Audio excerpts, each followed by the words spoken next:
Bismillahirrahmanirrahim. Alhamdulillahirabbil alamin wassalatu wassalamu ala asyrafil anbiya'i wal mursalin wa ala alihi wa sahbihi ajma'in. Subhanaka la ilma lana illa ma 'allamtana innaka antal alimul hakim. Rabbi shrah li sadri wa yassir li amri wahlul 'uqdatam min lisani yafqahu qawli. Amma ba'd. Alhamdulillah ala ni'matil Islam, alhamdulillah ala ni'matil iman, wa kafa biha min ni'mah. Alhamdulillah, segala puji bagi Allah Subhanahu wa taala yang memberi kita nikmat Islam iman, memberi kita nikmat untuk kenal dengan aturan-aturan syariatnya Allah Subhanahu wa taala yang tersampaikan lewat lisan mulia Nabi kita Nabi Muhammad sallallahu alaihi wasallam.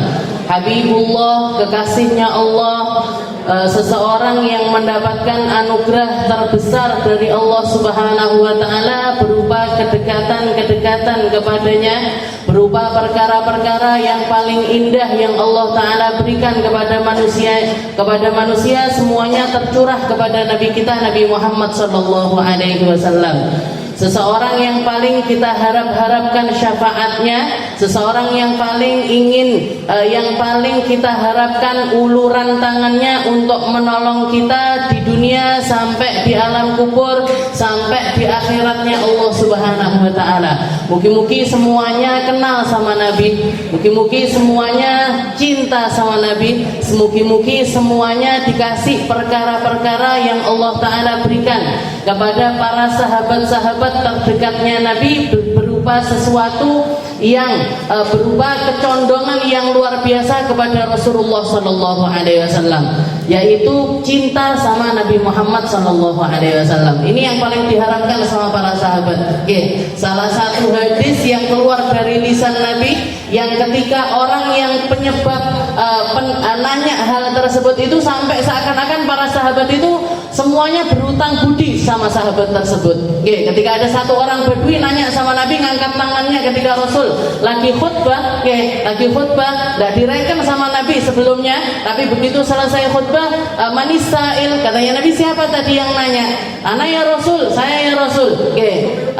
Lalu laki-laki tersebut mengatakan, ya Rasul mata sa'ah, ya Rasul kiamatnya ini kapan? Kiamat ini terjadinya nanti itu kapan? Katanya Nabi, ma'adatalah, enggak penting kiamatnya ini terjadi kapan, tapi yang terpenting adalah apa yang kamu persiapkan untuk menghadapi kiamat tersebut.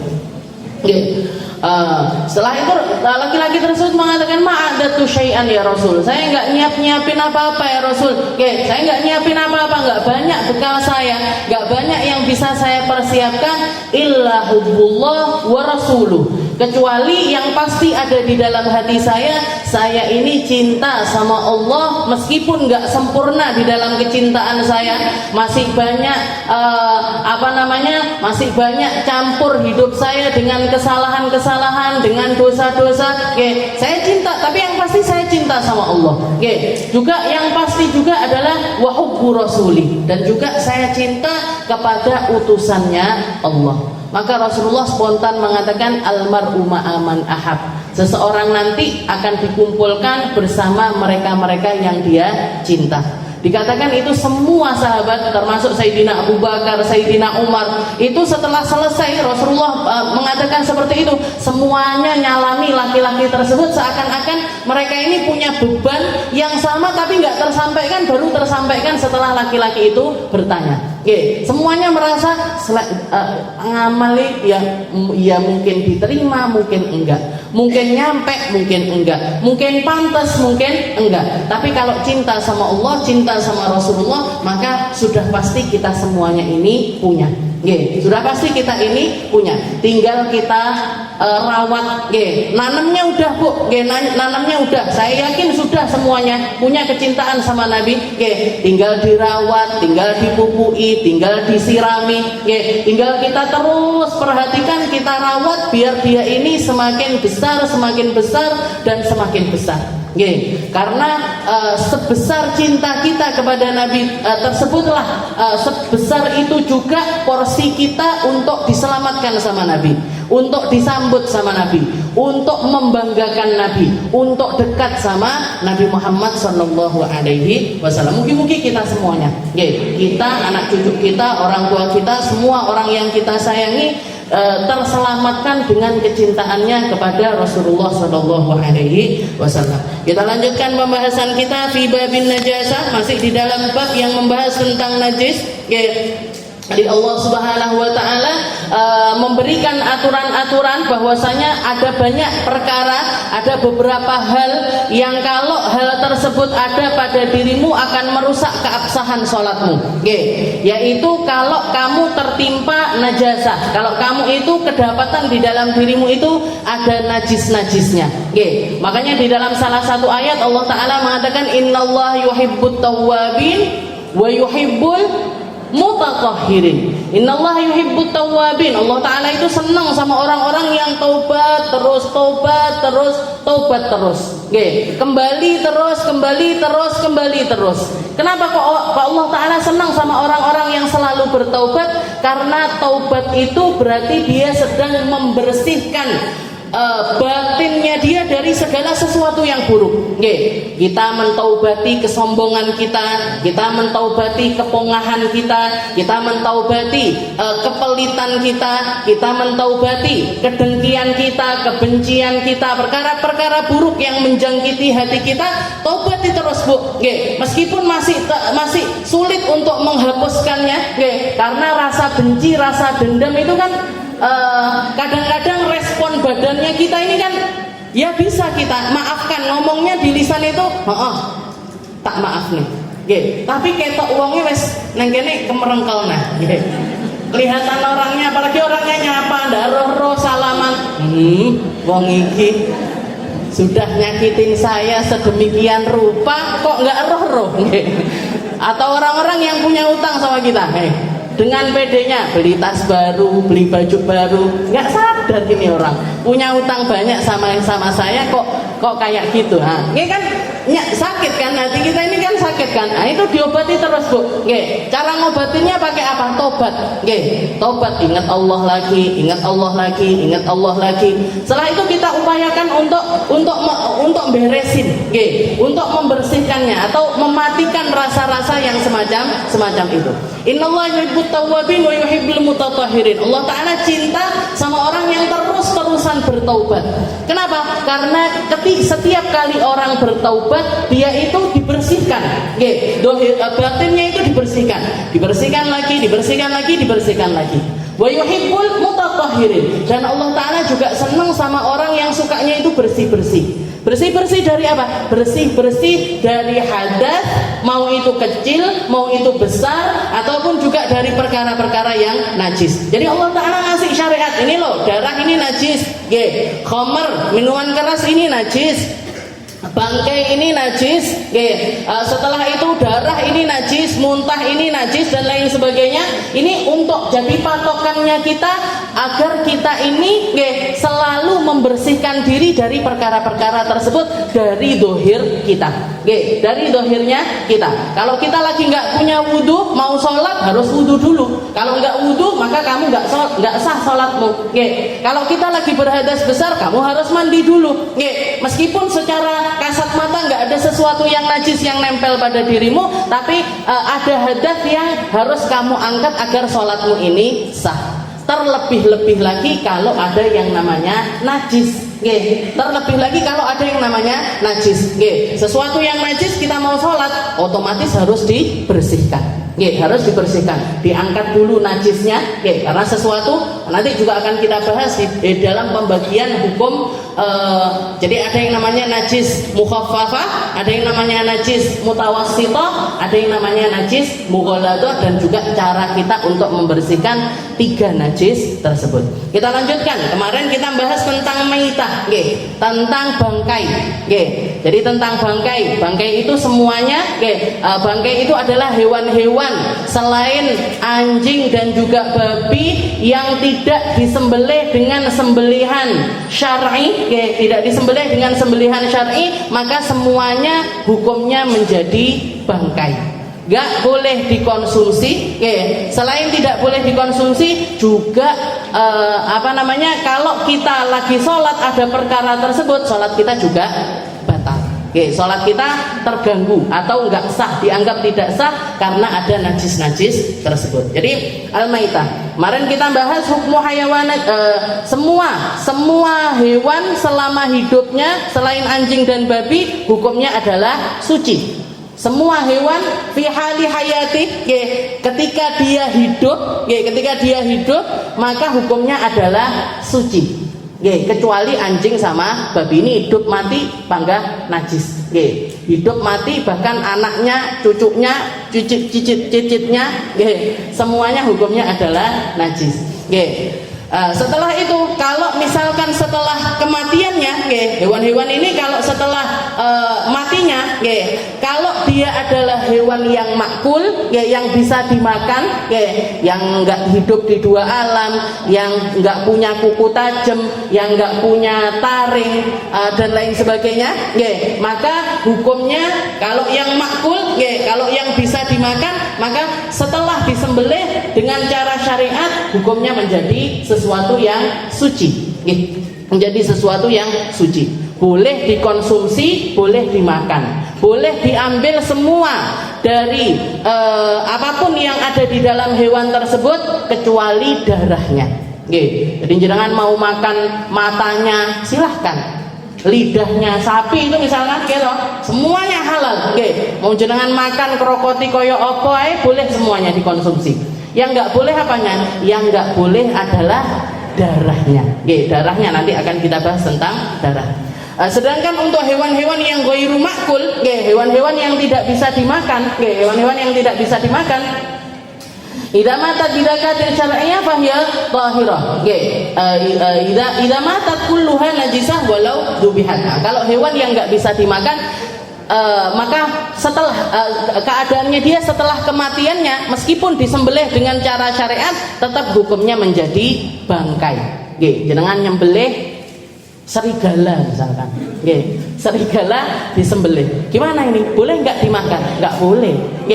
Kenapa? Karena dia bukan hewan yang boleh dimakan. Tapi boleh kita manfaatkan sesuatu yang selain dagingnya. Istilahnya selama tidak untuk dikonsumsi maka boleh jenengan manfaatkan. Jangan ngambil kulitnya dipakai untuk bikin tas, dipakai buat bikin sepatu, sabuk dan lain sebagainya, sesuatu yang bentuknya dari kulit-kulit maka silahkan.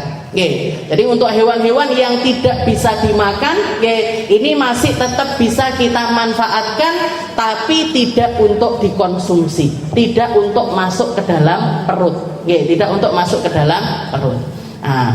Nah, setelah itu yang dibahas juga sama para ulama adalah hukmu sya'ri jami'il hayawanat. Sekarang kita bahas tentang bulunya.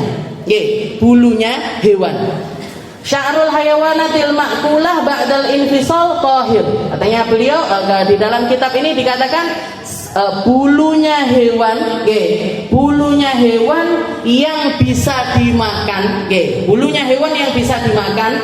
Setelah ketika dia itu rontok, maka hukum bulunya adalah suci. Hukum bulunya adalah suci. Bulunya ayam, biasanya dipakai sulap, Bulunya angsa biasanya dipakai buat ini bantal, dalamnya bantal. Bulunya domba biasanya dipakai jaket, ini itu dan lain sebagainya. Gimana hukumnya? Boleh, karena dia adalah hewan-hewan yang bisa dimakan, maka bulu-bulu yang rontok dari dia pun hukumnya adalah suci. Walaupun nggak disembelih, walaupun nggak disembelih. Walaupun tidak disembelih maka hukumnya pun juga tetap menjadi suci, karena dia suci ketika hidupnya, maka suci juga dia setelah lepas ini tadi. Setelah lepas bulunya hukumnya tetap suci. Wa sya'rul hayawanat ghairil ma'kul ba'dal infisal najis. Beda sama hewan yang enggak bisa dimakan. Kalau hewan yang tidak bisa dimakan, maka bulu-bulunya hukumnya juga najis. Hukumnya adalah najis. Kalau misalkan dia ini tidak disembelih dengan cara syar'i, tidak disembelih dengan cara enggak boleh sih, hewan yang enggak bisa dimakan juga enggak boleh disembelih. Tapi bulu-bulunya ini tadi hukumnya adalah najis. Kalau kulitnya bisa dimanfaatkan, tapi kalau bulunya nggak bisa. Oke. Jadi bulunya nggak bisa dimanfaatkan untuk sesuatu. Jadi kalau nempel ke kita ketika kita sholat, nggak sah sholatnya. Kayak yang kemarin saya bahas, bulunya kucing. Oke. Karena banyak diantara kita yang memelihara kucing. Oke. Kucing ini minat tawafin, katanya Nabi. Kucing itu termasuk hewan yang sering berkeliaran diantara kalian. Maka kalau misalkan kita ini memang pecinta kucing, punya kucing banyak di rumah kita, ya, terus bulunya itu nempel-nempel di kita, katanya para ulama dimaafkan kalau sedikit, tapi nggak dimaafkan kalau banyak. Dimaafkan kalau sedikit, sedikitnya itu 3 helai ke bawah. Waduh ustazah. Jadi 3 helai ke bawah itu dimaafkan. Di atas itu tetap dianggap sebagai nggak sah. Jadi gampangnya kalau kayak misalkan yang berprofesi jadi dokter hewan dan lain sebagainya, ketika datang waktu sholat, maka usahakan untuk punya tempat pribadi yang nggak boleh hewan-hewan ini masuk, yang nggak boleh hewan-hewan ini masuk. Dan sebelum masuk kita bersihkan dulu diri kita dari semua hal. Kalau misalkan tadi memang megang anjing, maka ya berarti sediakan debu di situ biar kita ini bisa bersihkannya 7 kali. Setelah itu salah satunya dicampur dengan debu. Habis itu nyepak nih baju-baju ataupun juga alat sholat kita itu di tempat yang aman biar nggak kena sama najis-najisnya hewan-hewan ini tadi. Kalau pakai sarung tangan nggak apa-apa, nggak masalah. Itu nggak. Tapi kan ketika ngelepasnya juga biasanya tetap kena. Tapi kalau selama kering sama kering, jadi ditunggu dulu. Misalkan kita pakai sarung tangan, ditunggu. Tadi nangani basah. Setelah itu kita tunggu sampai kering. Ketika kering dilepas kok nggak ada yang nempel di tangan kita, maka hukumnya tetap suci. Yang penting hati-hati. Yang penting tetap harus hati-hati. Wa ma qabla al-infisal fa hukmu syar hukmul hayawanat nasib. Kalau sebelum lepas, hukum bulu itu sesuai dengan hukum hewannya. Selain anjing sama babi semua hukumnya adalah suci. Selain anjing babi semua hukumnya adalah suci. Itu tentang bulunya hewan. Tentang bulunya hewan. Setelah itu selanjutnya hukum hukmud dima. Hukumnya darah. Sekarang kita bahas tentang darah. Banyak para perempuan-perempuan di zaman Nabi yang nanya kepada Nabi Muhammad SAW tentang perkara darah haidnya mereka yang nempel di pakaian. Darah haidnya mereka yang nempel di pakaian. Mereka nanya, ya Rasul, ini kita gimana? Harus dilepaskah atau gimana kita kalau mau melaksanakan sholat? Maka Rasulullah mengatakan, cuci bersih sampai hilang semua warnanya, baunya, rasanya, jadi 3 sifatnya najis itu hilang dari pakaian tersebut. Setelah itu silahkan bawa lagi untuk melaksanakan sholat. Lagi keadaan basah boleh Rasul dibawa sholat, boleh. Jadi masih istilahnya belum sampai kering, jangan kayak nyuci baju, tapi jadi sudah dibersihkan ini najisnya, tapi masih basah. Tapi dipakai sholat sah ya Rasul, kayak gini sah katanya Nabi. Jadi diperbolehkan yang semacam itu. Dan itu banyak juga ditanyakan kepada Sayyidah Aisyah. Salah satu alasan Sayyidah Aisyah juga mengatakan kunna, istilahnya katanya Sayyidah Aisyah, makanat li ahadina illa thawbun wahid. Rata-rata sahabatnya Nabi, baik itu yang laki ataupun yang perempuan yang hidup sezaman dengan Rasulullah SAW, itu rata-rata cuman punya baju satu. Makanya kenapa kok mereka ini, ya Rasul ini gimana?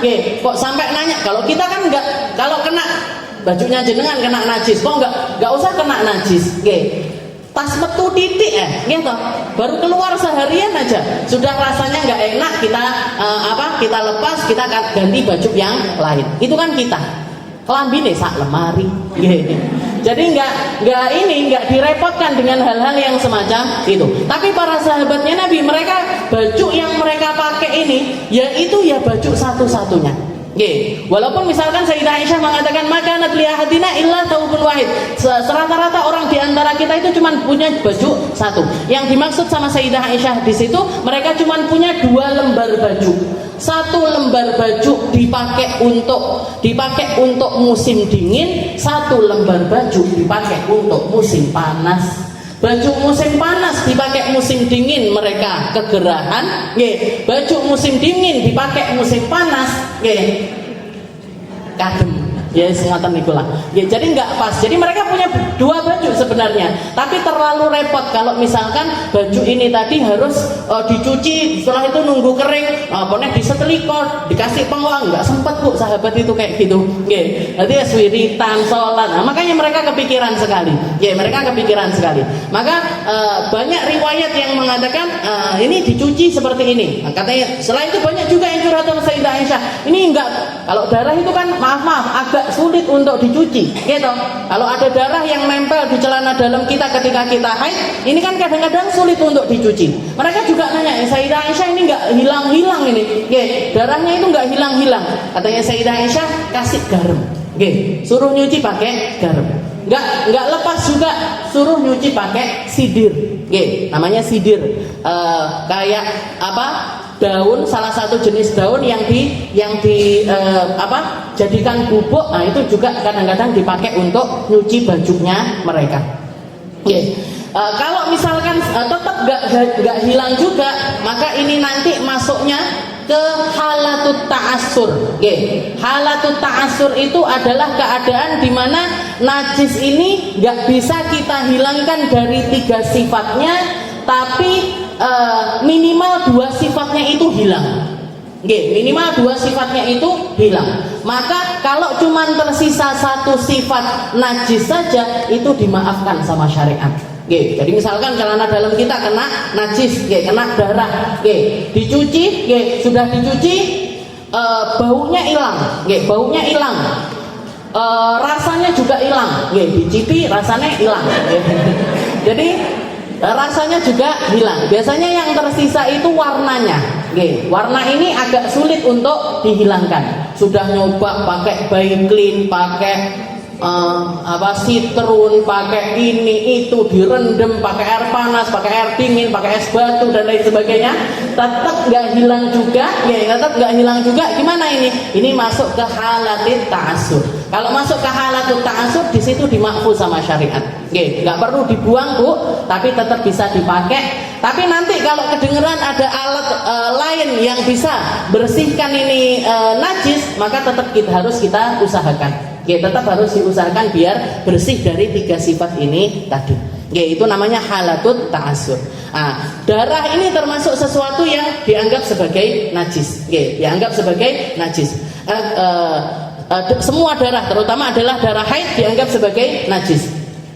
Kecuali ada beberapa darah yang tidak dianggap najis. Yang pertama adalah al-kabid. Kabid itu adalah hati. Hati itu enggak najis. Makanya ayam hatinya boleh dikonsumsi. Setelah itu aktihal. Seperti yang dikatakan sama Nabi, Allah Ta'ala itu menghalalkan 2 darah. Allah Ta'ala menghalalkan dua darah, yaitu al-kabid wa tihal. Hati sama empedu. Hati sama empedu. Kalau bahasanya kita hati sama ampela. Ampela, ya kan, benar.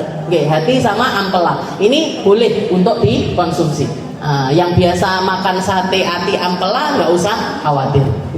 Yang sukanya oseng-oseng kentang sama ati, silahkan dimakan. Ini diperbolehkan sama syariat. Selain itu, darah selain itu, jadi al-kabid, abtihal ini boleh. Ini halal dan suci. Halal dan suci. Dan yang ketiga adalah al-misik. Misik itu adalah satu kantong yang ada di dalam perutnya kijang. Jadi di dalam badannya kijang itu ada satu kantong yang kalau misalkan itu dilepas dari kijangnya, jadi kijang ini disembelih, harus disembelih secara syar'i. Kijang kan halal, kijang itu boleh dimakan. Jadi kalau kijangnya disembelih, setelah itu diambil empedunya ini, diambil kantongnya ini tadi, maka isi dari kantong itu kalau diekstrak akan menjadi salah satu parfum yang baunya itu sangat wangi. Dan itu sering dipakai sama Rasulullah Shallallahu Alaihi Wasallam dan harganya sangat mahal. Namanya misik. Nah, misik ini halal, suci, halal dan suci. Jadi mau diminum pun nggak apa-apa. Dan dia suci, dipakai sholat dan lain sebagainya. Nah, tapi harganya sangat mahal sekali. Itu misik. Ini 3. Darah. Jadi istilahnya para ulama menganggapnya karena masuk di dalam organ badannya hewan, dia masuk di dalam darah. Nah, tapi hukumnya suci. Itu yang ketiga. Lalu yang keempat, adamul mahbus fi maitatis samak wal jarad. Darah yang terperangkap di dalam badannya ikan. Jadi darah yang terperangkap di dalam badannya ikan itu juga dianggap suci. Jadi ikan kan pasti sucinya. Ikan kan pasti sucinya. Tapi biasanya kan tetap dibersihkan dari darahnya. Kalau di mana ini darahnya? Kalau sengaja kita kumpulkan darahnya ikan untuk dimakan, tetap nggak boleh. Tapi kalau ada sisa-sisa darah di dalam sedikit, di dalam ikan itu tadi terus kemasak masuk ke dalam badan kita, maka hukumnya adalah suci. Jadi nggak apa-apa. Sedikitnya darah yang terperangkap di dalam badannya ikan itu dianggap sebagai suci. Nah, itu yang keempat. Setelah itu yang selanjutnya wafil maitah bid-dughthah. Begitu juga darah yang kadang-kadang terperangkap di dalam badannya hewan yang mati karena ditembak. Jadi kayak hewan buruan-buruan, kayak zamannya Nabi kan kalau mau nyari hewan kan gitu, berburu dulu, entah itu pakai panah. Kalau zaman sekarang pakai tembak. Kalau pakai tembak ini gimana ini hukumnya hewan yang diburu-buru seperti itu gimana? Kalau misalkan kita temukan hewannya dan dia masih dalam keadaan hidup, setelah itu disembelih maka boleh dikonsumsi. Tapi kalau misalkan ditembak dia langsung mati, nyari merpati, dor, langsung jatuh, langsung mati, nggak sempat disembelih, maka hukumnya juga nggak boleh dimakan karena dia jadinya bangkai. Jadi dengan cara seperti itu nggak boleh. Jadi makanya kalau zaman Nabi orang-orang bidik nyari buruan-buruan kayak gitu, mereka yang dibidik bukan tempat-tempat vital yang langsung bikin hewannya ini mati. Nggak mentarget kepala, nggak mentarget bagian dada, karena ini bagian yang kalau kena langsung mati. Nyarinya nanti kakinya, dilumpuhkan dulu kakinya, habis sudah jatuh baru diparani, setelah itu disembelih. Nah kalau disembelih dia masih hidup, maka hukumnya halal, hukumnya boleh dikonsumsi. Tapi kalau setelah itu ditemukan sudah dalam keadaan mati, maka nggak bisa lagi untuk dikonsumsi. Nah ini kalau misalkan ada darah yang tersisa di dalam badannya hewan ini tadi, karena sebab dipanah dan lain sebagainya, setelah itu nggak bisa dibersihkan secara benar, maka hewan ini istilahnya yang terperangkap di dalam dagingnya ini tadi juga dianggap sebagai suci. Istilahnya nggak apa-apa, selama nggak disengaja maka nggak apa-apa. Yang sedikit dari darah ini tadi dianggap sebagai halal. Fil maitah bid-dughthah, maitah bisaham, gitu juga dengan hewan kalau dipanah. Wal mani wal laban idza kharaja ala suratid dam. Nah, setelah itu yang selanjutnya adalah darah yang dianggap suci adalah mani. Mani ini kan sperma, spermanya seseorang. Wal laban ataupun juga air susunya ibu. Idza kharaja ala suratid dam. Kalau keluar dalam bentuk darah tetap dianggap suci. Jadi misalkan ibu-ibu menyusui, biasanya kan kadang-kadang keluarnya di awal-awal itu merah. Keluarnya di awal-awal itu merah. Atau memang ada luka yang akhirnya campur sama air susu diminum sama si anak. Gimana hukumnya? Nggak apa-apa, nggak masalah. Jadi darah yang kemakan sama anak itu nggak masalah. Begitu juga dengan susu, kalau keluar dan warnanya ini merah, itu juga tetap dianggap sebagai suci. Darah itu tetap kalau lukanya harus diobati, lukanya harus diobati. Tapi kalau memang keluarnya ini dari payudara yang harusnya itu keluar air susu, tapi keluarnya ini warnanya merah, gimana ini hukumnya? Hukumnya tetap suci. Begitu juga dengan mani. Kalau misalkan ada orang keluar sperma warnanya merah, warnanya merah. Darah mani yang merah ini tadi juga dihukumi suci. Juga dihukumi suci. Dan yang terakhir adalah al-janin. Janin, bentukan awal dari manusia, ataupun juga kita ngomongnya al-alaqah. Jadi sebelum bentuknya itu jadi janin, dia adalah segumpal darah. Darah yang keluar perempuan kalau keguguran, ini darah yang asal janin ini tadi hukumnya apa? Suci, Bu. Karena Allah Ta'ala itu walaqad karramna bani Adam, anak Adam itu semuanya dimuliakan sama Allah Ta'ala. Dari mulai spermanya suci, spermanya suci. Ketika dia masuk ke dalam, ada di dalam rahimnya perempuan, masih dalam bentuk gumpalan darah, suci. Dalam bentuk gumpalan daging, suci. Dalam bentuk gumpalan daging yang bercampur dengan tulang, suci. Jadi hayyan wa maitan, asalnya suci, maka selanjutnya pun tetap dalam keadaan suci. Jadi janin itu juga termasuk, kalau misalkan masih bentuk darah, hukumnya juga tetap suci. Tetap suci. Itu adalah hukumnya darah. Selanjutnya adalah hukmul laban, hukumnya air susu, hukumnya air susu. Labanul ma'kul tahir, wa labanu ghairil ma'kul najis illal adami. Dikatakan semua hewan yang bisa dimakan, semua hewan yang bisa dimakan, maka susunya juga tahir, suci. Susunya suci. Jadi jenengan boleh minum susu kambing, minum susu sapi, minum susu onta, boleh. Susunya ayam kayaknya nggak punya susu. Kalau misalkan ada ayam punya susu, ini susunya juga suci. Jadi hewan-hewan yang bisa dimakan, hewan-hewan yang bisa dimakan, air susunya semuanya hukumnya adalah suci. Illal adami, kecuali manusia. Manusia ini nggak bisa dimakan, tapi susunya suci. Manusia ini hewan, Bu. Kalau di dalam ilmu mantik itu, manusia ini masuk dalam kategori hayawanun natiq. Hewan, cuman bedanya bisa ngomong gitu aja. Hewan, tapi bedanya dia bisa ngomong, dikasih akal sama Allah Subhanahu wa Ta'ala. Jadi susunya semua hewan yang bisa dimakan suci. Semua susunya hewan yang nggak bisa dimakan hukumnya adalah najis. Hukumnya adalah wa ghairul ma'kul najis illal adami, kecuali manusia. Manusia ini nggak bisa dimakan, tapi susunya hukumnya adalah suci. Itu hukumnya susu. Setelah itu lanjutannya adalah hukmul mani, hukumnya mani, hukumnya mani atau sperma. Maniyu jami'il hayawanat tahir illa maniyul kalab wal khinzir wa fari ahadima.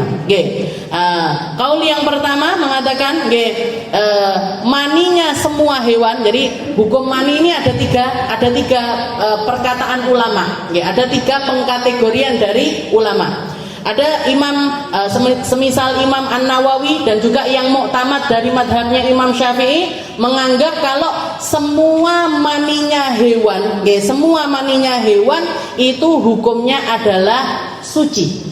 Mau itu bisa dimakan ataupun nggak bisa dimakan, maninya hukumnya adalah suci. Yang nggak suci cuman maninya anjing, babi, dan yang far'i ahadihima, yang keluar dari dua hewan ini tadi. Spermanya juga hukumnya adalah najis. Najisnya pun najis mughalladah, langsung najis yang tingkat tinggi. Jadi kalau kita katakan kalau mani ini gimana hukumnya? Semua mani yang muktamad ini qaulul arjah, kaul yang paling dimenangkan, yang muktamad, yang paling diambil sama syariat. Maka semua mani hukumnya adalah suci. Mau itu bisa dimakan ataupun nggak bisa dimakan, hukumnya adalah suci. Yang nggak suci cuman maninya anjing sama babi dan semisalnya. Itu kaul yang pertama. Kaul yang kedua mengatakan maniul adami tahir wa maniu ghairihi najis. Wa huwa qaulul Imam Ar-Rafi'i. Kalau Imam Rafi'i mengatakan yang suci cuman maninya manusia saja. Yang selain manusia hukumnya adalah najis. Maninya selain manusia, sperma selain punyanya manusia, maka hukumnya adalah najis. Jadi yang bisa dimakan ataupun yang nggak bisa dimakan, beliau menganggap kalau hukumnya semuanya adalah najis. Yang suci cuman maninya manusia saja. Yang suci hanya mani yang datang dari manusia. Karena itu banyak perkataan sahabat, terutamanya adalah Sayyidah Aisyah yang meriwayatkan kalau maninya manusia ini suci. Pernah Sayyidah Aisyah itu kedatangan satu orang tamu, nginep di bukan di rumahnya Sayyidah Aisyah karena laki-laki, dia nginep di tempat lain tapi jadi tamunya Sayyidah Aisyah. Akhirnya Sayyidah Aisyah ngirimkan selimutnya untuk dipakai tidur sama orang tersebut. Ternyata si laki-laki ini tadi ketika tidur nggak sengaja ihtilam. Ihtilam ini mimpi basah. Mimpi basah, akhirnya keluar maninya ini kena si selimut ini tadi. Kena selimut ini tadi. Takut kan dia, sudahlah namu. Selimutnya kena kotoran, dia nganggapnya ini kan sesuatu yang kotor, sesuatu yang enggak baik. Maka direndam sama dia. Direndam, mau dicuci direndam dulu sama si laki-laki ini tadi. Tapi nggak sempat kering, istilahnya belum sempat bersihkan dengan benar, wes kesusu pulang. Akhirnya kan otomatis dikembalikan dalam keadaan masih direndam ini tadi.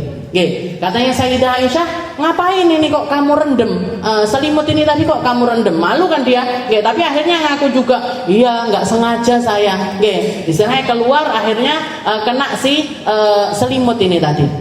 Sama Sayyidah Aisyah mengatakan, saya itu loh sering kali ngerik, yang kayak gini nih nggak perlu dicuci, yang kayak gini nih nggak perlu dicuci, tapi cukup kamu kerik saja, selesai urusannya. Karena maninya manusia itu hukumnya adalah suci. Saya sering ngerik, pernah Sayyidah Aisyah juga mengingatkan Nabi ketika beliau pakai sarung dan sarungnya ini kena sperma, kena kena mani, Maka sama Rasulullah cuma dikerek aja, setelah itu beliau berangkat sholat pakai sarung yang sama. Ini menunjukkan kalau maninya manusia itu hukumnya adalah suci. Hukumnya adalah suci. Sekali lagi, ini kenapa kok Sayyidah Aisyah protes? Itu kemungkinan selimut satu-satunya. Kalau kita diumbah ya wes, ngoten kan. Mati Pak wong ya diumbah. Kalau kita kan gitu. Marai sak lemari itu tadi. Maniul adami tahir wa maniu ghairihi najis wa huwa qaulur Rafi'i. Ini menurut Imam Ar-Rafi'i. Mani yang suci cuman maninya manusia. Selain manusia hukumnya adalah najis. Makanya nggak boleh ngambil spermanya sapi, spermanya kambing dan lain sebagainya, kecuali kalau memang mau diperanakkan. Istilahnya bukan untuk diperlakukan gimana-gimana, tapi untuk dikawin-kawinkan. Itu nggak apa-apa. Tapi banyak sebagian ulama yang menganggap kalau bahkan hewan yang bisa dimakan pun mandinya itu hukumnya adalah najis. Dan yang terakhir, pendapat yang terakhir, maniul adami wa maniu kullu hayawan ma'kul tahir wa maniu ghairil ma'kul najis. Ini pendapat yang ketiga adalah maninya manusia dan semua hewan yang bisa dimakan hukumnya adalah suci. Wa maniu ghairil ma'kul najis. Kalau yang hewan nggak bisa dimakan baru hukumnya adalah najis. Baru hukumnya najis. Ini hukumnya mani. Dan yang selanjutnya adalah hukmul bid. Hukumnya telur, telur. Nah, ini telur ini kan banyak dikonsumsi sama orang. Dikatakan hukmul bid tahir idza kana min hayawanin tahir walau ghairu ma'kul. Walau rathat aw qa'at bahimatun baydan fa in kana mutasalliban bi'id takunu fi quwwa khurujul faraj fa huwa mutanajjis. Yadhur bil ghusl la najisun. Dikatakan semua telur, nggih, semua telur hukum asalnya itu adalah suci, nggih. Semua telur hukum asalnya itu adalah suci. Walaupun dari hewan yang nggak bisa dimakan, nggih. Walaupun dari hewan yang nggak bisa dimakan. Kayak favoritnya jenengan pepes apa namanya itu tawon, nggih. Tawon katanya di dalamnya kan ada telur-telurnya.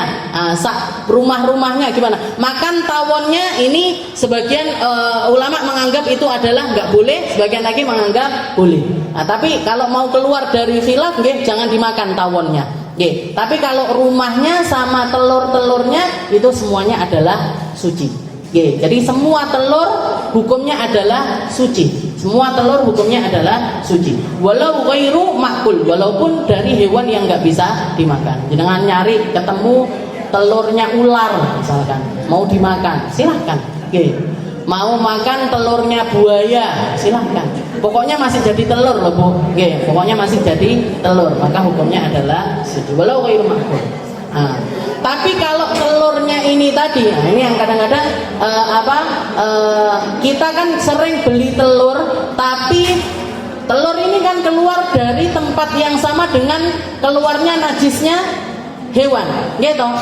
Jadi dari tempat yang sama yang keluar dia BAB itu juga keluar telur. Jadi sering nempel kotoran-kotoran di telur itu tadi. Gimana ini hukumnya? Kalau jelas-jelas ada kotorannya, maka hukumnya adalah najis. Dicuci dulu baru jenengan konsumsi. Kalau mau digodok dicuci dulu. Kalau mau digodok dicuci dulu. Kalau mau diceplok misalkan, kalau kita bisa mengkondisikan dia ini nggak kena kulitnya, maka nggak apa-apa, langsung diceplok. Tapi kalau misalkan kena sama kulitnya yang di situ ada najisnya, maka ya harus dicuci dulu, Bu. Jadi harus dicuci dulu, baru setelah itu jadi nggak boleh dimakan makan kulitnya boleh nggak Ustazah? Boleh. Makan kulitnya ini boleh. Jadi jangan mau makan telur sak kulit-kulitnya silahkan. Tapi kalau misalkan ada najis yang nempel di situ, najisnya itu yang nggak boleh dimakan, yang nggak boleh keikut dimakan. Ini hukmul bir. Dan yang terakhir adalah hukmu rutubatil faraj. Jadi yang terakhir adalah hukumnya sesuatu yang sering keluar dari farajnya perempuan. Ini kalau nggak salah sudah pernah saya bahas, Jadi farjinya perempuan atau kemaluannya perempuan itu dibagi menjadi 3 bagian. Bagian luar, bagian tengah, sama bagian dalam. Bagian luar, bagian tengah, sama bagian dalam.